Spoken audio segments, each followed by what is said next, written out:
ये आकाशवाणी रायपुर है। प्रादेशिक समाचार बुलेटिन के साथ मैं दीप्ति चंद्रा।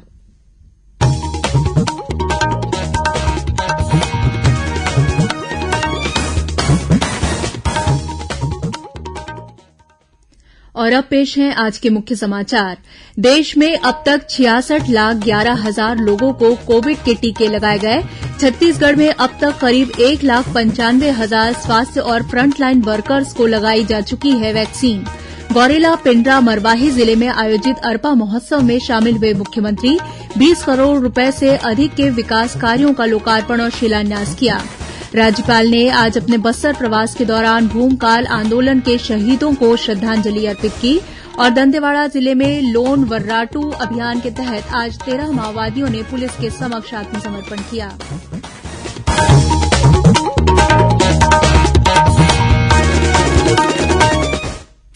कोरोना महामारी के खिलाफ देश एकजुट होकर लड़ रहा है। आप भी हमारे साथ सुरक्षा और बचाव के 3 आसान एहतियाती उपायों का संकल्प लें।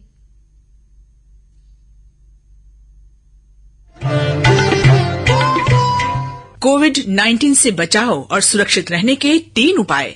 मास्क लगाएं, 2 गज दूरी है जरूरी, सुरक्षित दूरी रखें, हाथ और मुंह साफ रखें।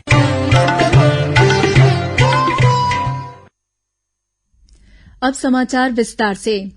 देश में अब तक 66,11,000 लोगों को कोविड के टीके लगाए जा चुके हैं। केंद्रीय स्वास्थ्य मंत्रालय ने कहा है कि पिछले 24 घंटों के दौरान 3,52,000 लोगों का टीकाकरण किया गया। इस बीच देश में कोरोना से स्वस्थ होने की दर बढ़कर 97.27% हो गई है। मंत्रालय ने बताया है कि 1 करोड़ 5 लाख से भी अधिक कोरोना संक्रमित लोग ठीक हो चुके हैं। इस समय देश में कोरोना के सक्रिय मामलों की संख्या 1,41,500 रह गई है। देश में कोरोना संक्रमण से अब तक 1,55,000 से अधिक लोगों की मौत हो चुकी है। इधर छत्तीसगढ़ में कोरोना संक्रमित मरीजों की संख्या 3,08,000 हो गई है। इनमें से 3 लाख से अधिक मरीज स्वस्थ हो चुके हैं। वर्तमान में लगभग 4,000 मरीजों का इलाज विभिन्न अस्पतालों और होम आइसोलेशन में चल रहा है। प्रदेश में कोरोना से अब तक 3,746 लोगों की मौत हो चुकी है। वहीं प्रदेश में इन दिनों स्वास्थ्य कर्मचारियों और फ्रंटलाइन वर्करों को कोरोना टीका लगाया जा रहा है। कल करीब 8,000 स्वास्थ्यकर्मियों और 6,000 फ्रंटलाइन वर्करों को कोरोना टीका लगाया गया। इसे मिलाकर प्रदेश में अब तक 1,95,000 से अधिक स्वास्थ्यकर्मियों और फ्रंटलाइन वर्करों को टीका लगाया जा चुका है। महासमुंद कलेक्टर डोमन सिंह ने कोरोना के बचाव के लिए राजस्व, शहरी निकाय के साथ ही जिला पंचायत और पुलिस प्रशासन के अधिकारियों को कोरोना टीका लगवाने की अपील की है। वहीं राजनांदगांव जिले में अब दूसरी पंक्ति के अधिकारियों कर्मचारियों को आज से टीका लगाने की शुरूआत हो गई है। कलेक्टर टोपेश्वर वर्मा ने इस संबंध में जिला टास्क फोर्स समिति की बैठक लेकर अधिक से अधिक लोगों को कोरोना टीका लगाने के निर्देश दिए। केंद्र सरकार ने केंद्रीय बजट 2021-22 में भारतीय रेलवे के लिए 1,10,000 करोड़ रुपए के रिकॉर्ड आवंटन का प्रस्ताव किया है। रेलवे के लिए सकल बजटीय आवंटन 37,000 करोड़ रुपए से अधिक किया गया है, जो वर्तमान वर्ष के बजट अनुमान की तुलना में 53% अधिक है। केंद्रीय वित्त मंत्री निर्मला सीतारमण ने कहा है कि माल ढुलाई के प्रति समर्पित पश्चिमी गलियारा और पूर्वी गलियारा जून 2022 से शुरू होने की संभावना है। वित्त मंत्री ने यह घोषणा भी की है कि दिसंबर 2023 तक सभी ब्रॉडगेज मार्गों पर 100% विद्युतीकरण का काम पूरा कर लिया जाएगा। इधर बिलासपुर मंडल रेल प्रबंधक ने आज पत्रकार वार्ता में रेल बजट के संबंध में जानकारी देते हुए बताया कि नए बजट में मंडल को विभिन्न परियोजनाओं के लिए पर्याप्त राशि आवंटित की गई है। इनमें नई लाइन, दोहरीकरण, तिहरीकरण और चौथी लाइन परियोजना शामिल है।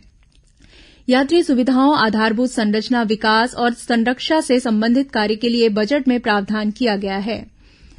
देशभर में पिछले 1 साल में किसानों को 1,76,000 करोड़ रुपए की सीमा वाले 1 करोड़ 87 लाख से अधिक किसान क्रेडिट कार्ड की मंजूरी दी गई है। किसानों के लिए किसान क्रेडिट कार्ड का विशेष अभियान फरवरी 2020 से चल रहा है। केंद्रीय वित्त और कॉर्पोरेट मामलों के राज्य मंत्री अनुराग ठाकुर ने राज्यसभा में एक लिखित उत्तर में यह जानकारी दी। किसानों को आसानी से और समय पर खेती से संबंधित कामकाज के लिए कर्ज उपलब्ध हो सके, यह सुनिश्चित करने के उद्देश्य से केंद्र सरकार ने किसान क्रेडिट कार्ड योजना शुरू की है, ताकि वे बीज, खाद और कीटनाशकों जैसे खेती में उपयोग होने वाली सामग्रियों की खरीद कर सकें। मुख्यमंत्री भूपेश बघेल ने कहा है कि अरपा महोत्सव से गौरेला, पेण्ड्रा, मरवाही जिले की नई पहचान बनेगी। उन्होंने कहा कि इस महोत्सव की नींव जिस खूबसूरती के साथ रखी गई है, उससे आने वाले समय में इसके स्वरूप में विस्तार होगा और भव्यता आएगी। श्री बघेल ने गौरेला, पेण्ड्रा, मरवाही जिले की स्थापना की प्रथम वर्षगांठ पर आयोजित अरपा महोत्सव को संबोधित करते हुए डॉक्टर भंवर सिंह पोर्ते की स्मृति में स्थापित महाविद्यालय और स्कूल में प्रतिमा लगाने की घोषणा की। इस अवसर पर मुख्यमंत्री ने जिले में 20 करोड़ रूपये से अधिक के विकास कार्यों का लोकार्पण और शिलान्यास भी किया। कार्यक्रम को संबोधित करते हुए मुख्यमंत्री ने कहा कि प्रदेश में इस वर्ष समर्थन मूल्य पर धान खरीदी का कीर्तिमान बना है। राजीव गांधी किसान न्याय योजना के तहत चौथी किश्त 31 मार्च के पहले किसानों के खातों में जमा कर दी जाएगी। श्री बघेल ने यह भी कहा कि सामुदायिक वन अधिकार के तहत जंगलों की रखवाली तथा लघु वनोपज के स्वामित्व का अधिकार देने के काम को प्राथमिकता से किया जाएगा। राज्यपाल अनुसुईया उइके ने आज जगदलपुर के गोलबाजार स्थित शहादत स्थल पर जाकर भूमकाल आंदोलन के शहीदों को श्रद्धांजलि अर्पित की। वहीं उन्होंने जगदलपुर के गुंडाधूर पार्क में शहीद गुंडाधूर की प्रतिमा पर पुष्प अर्पित कर उन्हें नमन किया। इस अवसर पर राष्ट्रीय जनजातीय आयोग के पूर्व अध्यक्ष नंदकुमार साय भी मौजूद थे। प्रादेशिक समाचार आप आकाशवाणी रायपुर से सुन रहे हैं। छत्तीसगढ़ की खबरों से है आपका वास्ता और खबरों की विश्वसनीयता से है हमारा वास्ता। आकाशवाणी समाचार रायपुर के प्रादेशिक समाचार बुलेटिन के साथ ही हमारे समसामयिक कार्यक्रम आप रेडियो के अलावा अपने मोबाइल पर भी सुन सकते हैं। आकाशवाणी समाचार फेसबुक, ट्विटर और यूट्यूब पर भी उपलब्ध है। हमारा Facebook page Chhattisgarh news on AIR, Twitter handle CGAIR news और हमारा यूट्यूब चैनल है छत्तीसगढ़ AIR न्यूज। तो अब रेडियो के साथ ही आपके मोबाइल के जरिए भी हम पहुंच रहे हैं आप तक। छत्तीसगढ़ की हर खबर के लिए सुनते रहिए आकाशवाणी समाचार। और अब आगे बढ़ते हैं बाकी के समाचारों की ओर।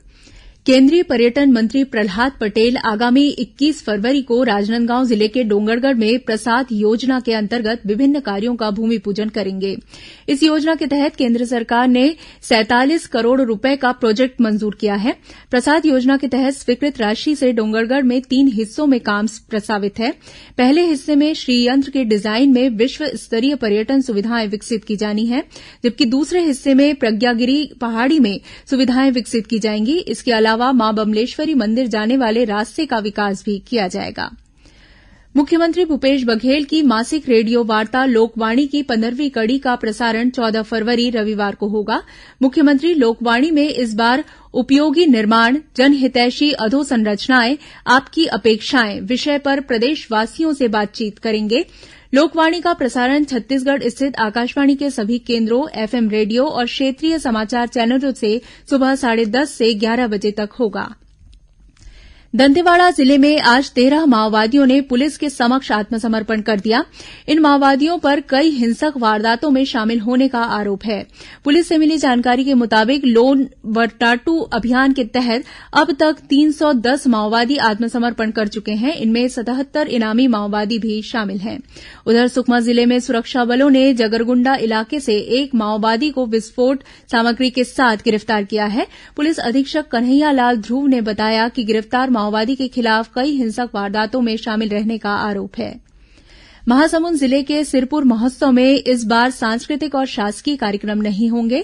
कोरोना काल के चलते परंपरागत रूप से सिरपुर मेला का आयोजन 27 और 28 फरवरी को किया जाएगा। सिरपुर मेला में जिला प्रशासन द्वारा लोगों की सुरक्षा, यातायात, सड़क, बिजली, पानी, साफ सफाई आदि की व्यवस्था की जाएगी। प्रशासन ने मेले में आने वाले सैलानियों और श्रद्धालुओं से कोरोना से बचाव संबंधी दिशा निर्देशों का पालन करने का आग्रह किया है। रायपुर के एसडीएम ने भ्रष्टाचार के मामले में 2 पटवारियों को निलंबित कर दिया है। इनमें हल्का नंबर 58 ग्राम डंगनिया के पटवारी विजय कुमार साहू और हल्का नंबर 60 ग्राम भाटागांव के पटवारी भाईलाल अनंत शामिल हैं। शासकीय कामकाज के एवज में अवैध रूप से राशि के लेनदेन और भ्रष्टाचार की बात रिकॉर्ड किए जाने की स्टिंग वीडियो क्लिपिंग सामने आने के बाद यह कार्रवाई की गई है। महासमुंद में आयोजित 20वीं छत्तीसगढ़ सब जूनियर राज्य स्तरीय बाल बैडमिंटन प्रतियोगिता में भिलाई इस्पात संयंत्र की बालक वर्ग टीम ने प्रथम स्थान प्राप्त किया। फाइनल मुकाबले में बालक वर्ग में बीएसपी की टीम ने कबीरधाम की टीम को 35-15, 35-22 से हराया। वहीं बालिका वर्ग में कबीरधाम की टीम ने बीएसपी को 35-27, 35-27 से पराजित किया। इस प्रतियोगिता में कुल 8 टीमों ने भाग लिया। वहीं छत्तीसगढ़ राज्य स्तरीय बाल बैडमिंटन प्रतियोगिता 2020-21 पुरुष और महिला वर्ग का आयोजन आगामी 13 और 14 फरवरी को दुर्ग जिले के उतई स्थित पुलिस ग्राउंड में किया जाएगा। इस प्रतियोगिता में लगभग 20 टीमें भाग लेंगी। अब कुछ अन्य खबरें संक्षेप में। बेमेतरा में विशेष न्यायाधीश पंकज सिन्हा ने गांजा तस्करी के मामले में 4 आरोपियों को 10-10 साल के कठोर कारावास और 1-1 लाख रूपये के जुर्माने की सजा सुनाई। राजनांदगांव जिले के सभी निजी और शासकीय स्कूलों में आज से प्रायोगिक परीक्षाएं शुरू हो गई हैं। दुर्ग के नेहरू नगर स्थित गुरुद्वारा चौक में 2 स्थानों पर कलवर्ट बनाए जाने के कारण वाई शेप ब्रिज से गुरुद्वारा चौक तक के मार्ग को 20 मार्च तक बंद रखा जाएगा। इस दौरान यहां से गुजरने वाले लोग परिवर्तित मार्ग का उपयोग करेंगे। राजनांदगांव में सड़क सुरक्षा अभियान के तहत लोगों को यातायात नियमों के प्रति जागरूक करने के लिए मोटरसाइकिल रैली निकाली गई। वाहन चालक हेलमेट लगाकर इस रैली में शामिल हुए। रेलवे में नौकरी दिलाने के नाम पर बीएसपी के कर्मचारी से 3 लाख रूपये की ठगी करने के मामले में दुर्ग जिले की नेवई पुलिस ने आरोपी के खिलाफ मामला दर्ज किया है। और अंत में मुख्य समाचार एक बार फिर। देश में अब तक 66,11,000 लोगों को कोविड के टीके लगाए गए। छत्तीसगढ़ में अब तक करीब 1,95,000 स्वास्थ्य और फ्रंटलाइन वर्कर्स को लगाई जा चुकी है वैक्सीन। गौरेला, पेंड्रा, मरवाही जिले में आयोजित अरपा महोत्सव में शामिल हुए मुख्यमंत्री 20 करोड़ रूपये से अधिक के विकास कार्यों का लोकार्पण और शिलान्यास किया। राज्यपाल ने आज अपने बस्तर प्रवास के दौरान भूमकाल आंदोलन के शहीदों को श्रद्धांजलि अर्पित की। और दंतेवाड़ा जिले में लोन वर्राटू अभियान के तहत आज 13 माओवादियों ने पुलिस के समक्ष आत्मसमर्पण किया। इसी के साथ प्रादेशिक समाचार बुलेटिन समाप्त हुआ। नमस्कार।